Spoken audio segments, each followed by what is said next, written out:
नमस्कार, news point लेकर हाजिर हूं मैं राजीव। दोस्तों, लोकसभा में पूरे सप्ताह राहुल गांधी को बोलने नहीं दिया गया। राष्ट्रपति के अभिभाषण पर विपक्ष की तरफ से चर्चा की शुरुआत राहुल गांधी ने की थी, लेकिन मामला पूर्व सेना प्रमुख एमएम नरवणे की किताब पर आकर ठहर गया। राहुल गांधी यहां से आगे बढ़ना चाहते थे, वो बताना चाहते थे, कुछ तथ्य, कुछ प्रूफ रखना चाहते थे, ऑथेंटिकेट करना चाहते थे अपनी बातों को, अपने भाषण को, लेकिन उन्हें आगे बोलने नहीं दिया गया। 2 दिन तक ऐसा ही चला। उसके बाद तीसरे दिन फाइनली ओम बिरला साहब ने क्या कहा था, आपने सुन लिया था। ओम बिरला साहब ने कहा था साफ साफ कि नरेंद्र मोदी के ऊपर हमला हो सकता था, अप्रत्याशित घटना हो सकती थी, घट सकती थी, इसलिए नरेंद्र मोदी को नहीं आने का मैंने रिक्वेस्ट किया, आग्रह किया। और उसके बाद नरेंद्र मोदी भी नहीं आए, नरेंद्र मोदी ने भी अपना भाषण नहीं दिया। खबर उसके बाद ये आई कि महिलाओं की टोली आकर नरेंद्र मोदी को बाइट कर सकती थी, यानी काट सकती थी दांत से, इसलिए यहां पर नरेंद्र मोदी को आने से रोका गया। अब सच्चाई क्या है ये तो ओम बिरला साहब बताएंगे और मोदी सरकार बताएगी और इनका खुफिया तंत्र बताएगा, लेकिन इसको लेकर विपक्ष की महिलाएं काफी आक्रोशित हैं, नाराज हैं। उन लोगों ने भी अपनी टोली बनाई है और आगे अब जब अगला सप्ताह आएगा तो उस सप्ताह हम लोग देखेंगे कि क्या कुछ होने जा रहा है, ये मामला और कहां तक आगे बढ़ता है। यानी राहुल गांधी ने जिन पूर्व सेना प्रमुख एमएम मनोज मुकुंद नरवणे की किताब का जिक्र किया था, उसके बाद से वहीं पर जो मामला अटका पड़ा है वो अटका पड़ा है। राहुल गांधी ने एक न्यूज़लेटर आज जारी किया है। उस न्यूज़लेटर में राहुल गांधी ने लिखा है कि मेरे प्यारे देशवासियों और साथियों, इस हफ्ते संसद में कुछ ऐसा हुआ जो न सिर्फ अभूतपूर्व था बल्कि पूरी तरह अलोकतांत्रिक भी था। यह देखिए, यहां पर नेता प्रतिपक्ष के तौर पर जब मैंने एक गंभीर राष्ट्रीय सुरक्षा संकट के दौरान प्रधानमंत्री मोदी की जिम्मेदारी से पीछे हटने पर सवाल उठाया तो मुझे बोलने ही नहीं दिया गया। पूर्व सेना प्रमुख जनरल एमएम नरवणे की किताब के सामने आए तथ्यों ने एक असहज सच्चाई उजागर की है। जब चीन भारत पर दबाव बना रहा था तब प्रधानमंत्री हमारी सेना के साथ खड़े नहीं हुए, इसीलिए बहस रोकी गई, इसीलिए संसद को खामोश किया गया। यह सरकार डर से चलती है, जवाबदेही के डर से और सच्चाई के डर से। भारत को जवाब चाहिए और उसे ऐसी संसद चाहिए जहां स्वतंत्रता से बोला जा सके। उस न्यूज़लेटर को भी आपके सामने थोड़ी देर पहले सामने लेके हम आए भी थे। जरा देखिए इस न्यूज़लेटर में पूरा, इसको जरा दिखाइए नीचे तक। कंप्रोमाइज्ड प्रधानमंत्री, संसद में ये सप्ताह पूरा ये लिख रहे हैं। फिर आए झूठ और डर, उसके बाद अलग अलग यहाँ पर तस्वीरें, वीडियो देखें, ये सब इन्होंने ये न्यूज़लेटर मोदी सरकार को हमारे लोकतांत्रिक मूल्य और उठाओ अपनी परिवर्तन की पहली सीढ़ी है, उठाओ अपनी आवाज़, ये बात। इसके साथ इन्होंने कुछ वीडियो जारी किए हैं सोशल मीडिया पे, इंस्टाग्राम पे। एक वीडियो आपको दिखाता हूँ। उस वीडियो में पूरा एक रिकैपिंग है। इन्होंने जो पूरा सप्ताह, ये जो सप्ताह बीत रहा है, आज शनिवार का दिन है और जो कुछ हुआ है उसको लेकर आए हैं राहुल गांधी। देखिए जरा इस वीडियो को। I don't think PM will have the guts to come to the Lok Sabha today.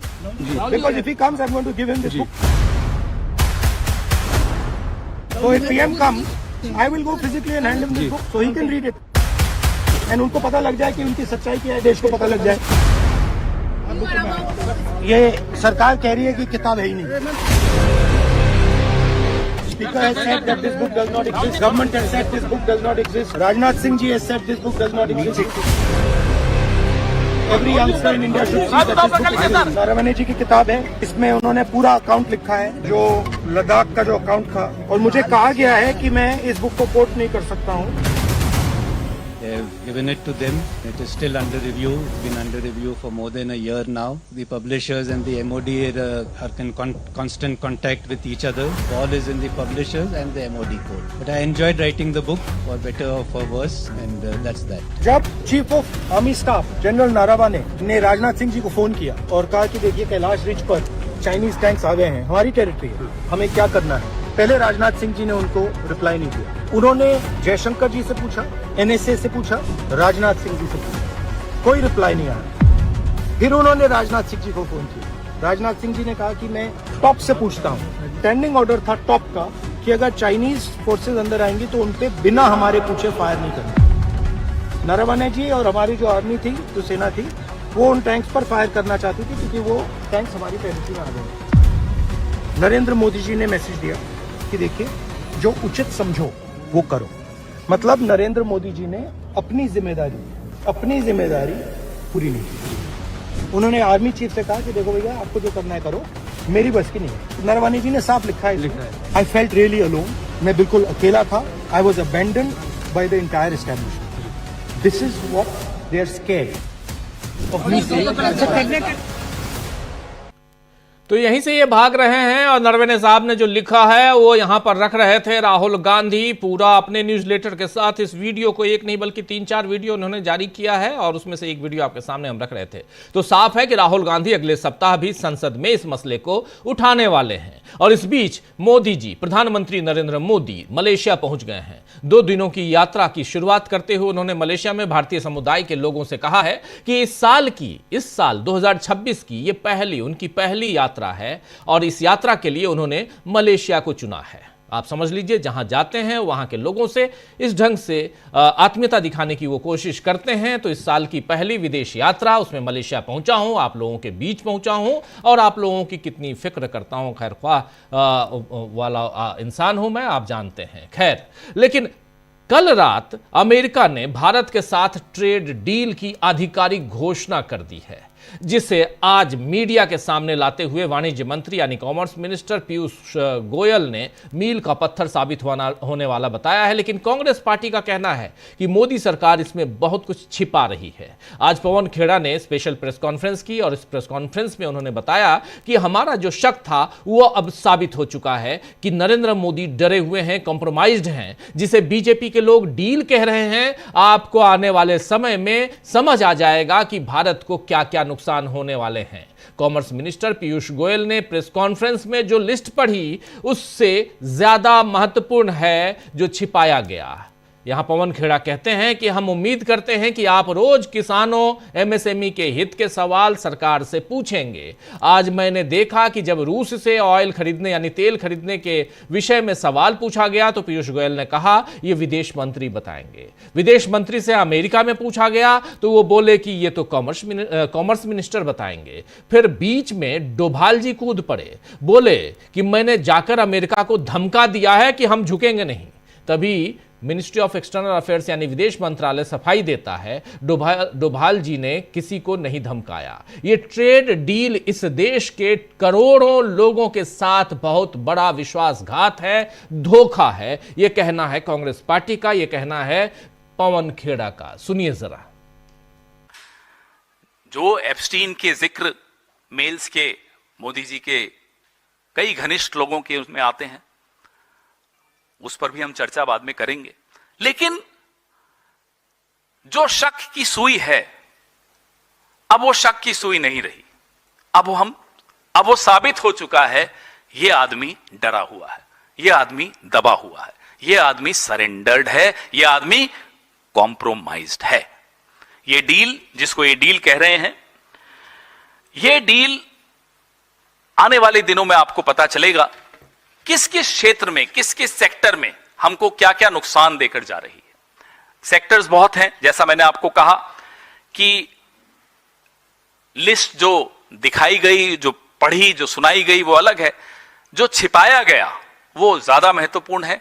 हम उम्मीद करते हैं कि आप लगातार रोज किसानों के हित के सवाल, इस देश के जो लघु उद्योग हैं उनके हित के सवाल पूछ के जवाब अमेरिका से नहीं, जवाब पीयूष गोयल से। आज मैं सुन रहा था अपने साथियों में से कोई उनको रशियन ऑयल के विषय में पूछा तो बोले साहब वो मैं नहीं बताऊंगा, वो फॉरेन मिनिस्टर बताएंगे।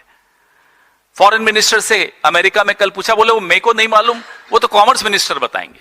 ये इस सरकार की हालत है। और बीच में डोभाल जी कूद जाते हैं, मैंने जाके धमका दिया अमेरिका को, मैं नहीं झुकूंगा। और डोभाल जी कूदते हैं श्रेय लेने के लिए एक ऐसी डील का जिसका श्रेय किसी को नहीं लेना चाहिए। फिर एमईए क्लैरिफिकेशन देता है कि नहीं डोभाल जी का कुछ गलत खबर है, वो नहीं गए, उन्होंने नहीं धमकाया। ये है इस सरकार की हालत। कॉमर्स मिनिस्टर कहते हैं विदेश मंत्री से पूछो, विदेश मंत्री कहते हैं कॉमर्स मिनिस्टर से पूछो, डोभाल जी कहते हैं मुझसे पूछो, मैंने धमकाया था। और होता क्या है, जब हम सुबह उठते हैं तो अमेरिका से प्रेस नोट आया होता है, और वो भी ऐसा। कि हम नजर रख रहे हैं हिंदुस्तान पर। यह डील इस देश के साथ, इस देश के करोड़ों लोगों के साथ, इस देश की एक समृद्ध विरासत है, विदेश नीति की एक विरासत है, उसके साथ एक बहुत बड़ा विश्वासघात है।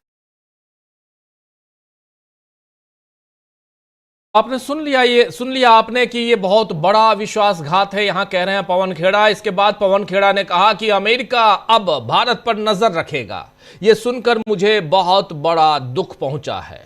नजर चोरों पर रखी जाती है। अमेरिका सीधे सीधे भारत को चोर कह रहा है और नरेंद्र मोदी खुश हो रहे हैं। वो चाहते हैं कि हम जश्न मनाएं क्योंकि हमें चोर साबित कर दिया गया है। भारत रूस से तेल खरीदेगा या नहीं, यह अमेरिका तय करेगा और अमेरिका उस पर नजर रखेगा। और अगर हमने रूस से तेल खरीदा तो फिर से टैरिफ डाल दिया जाएगा। ये सारी बातें कहते हुए बहुत दुखी हो रहे थे यहां पवन खेड़ा। कांग्रेस पार्टी दुखी हो रही थी और यहां एक्सपोज कर रही है कांग्रेस पार्टी मोदी सरकार को। जरा सुनिए। एक कागज मैं आपको दिखाना चाहता हूं कि ये जो धमकी है, ये मुझे बड़ा अटपटा लगा। हम सबको बहुत दुख हुआ कि साहब अमेरिका अब हम पर नजर रखेगा। ये नजर किस पे रखी जाती है साहब? नजर तो चोर पे रखी जाती है।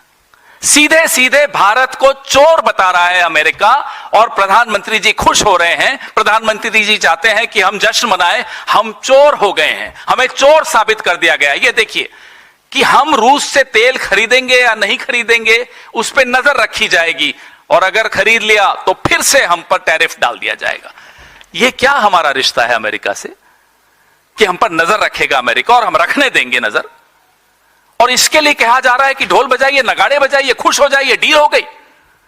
हम इस आदमी को, आप लोग, हम तो नहीं, आप में से कुछ लोग इसको लीडर मानते थे। हम तो कहते थे लीडर तो नहीं है, चलो डीलर होगा। और ऐसी डील लाया तो ना लीडर है ना डीलर है। ये है क्या? ये नरेंद्र मोदी क्या है?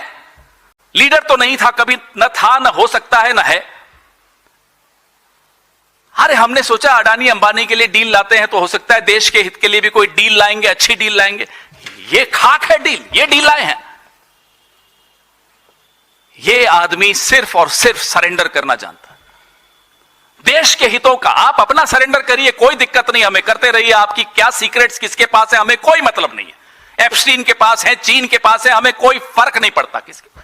लेकिन आपकी सीक्रेट्स के चलते अगर देश के किसानों को नुकसान होता है, देश के आत्मसम्मान को नुकसान होता है, तो जी हां, हमें दिक्कत है और हम आवाज उठाएंगे। आप दबा दीजिए राहुल गांधी की आवाज लोकसभा में, हम बाहर उठाएंगे, उठाते रहेंगे आवाज। और जब एक बार कोई कॉम्प्रोमाइज हो जाता है ना, कॉम्प्रोमाइज शब्द बड़ा महत्वपूर्ण है जो राहुल जी ने इस्तेमाल किया पार्लियामेंट में। जब एक बार एक व्यक्ति कॉम्प्रोमाइज हो जाता है, फिर वो झुकता चला जाता है, बिछता चला जाता है, सब कुछ लुटाने को तैयार हो जाता है। वही आज नरेंद्र मोदी की हालत है, वही आज इस देश के प्रधानमंत्री की हालत है।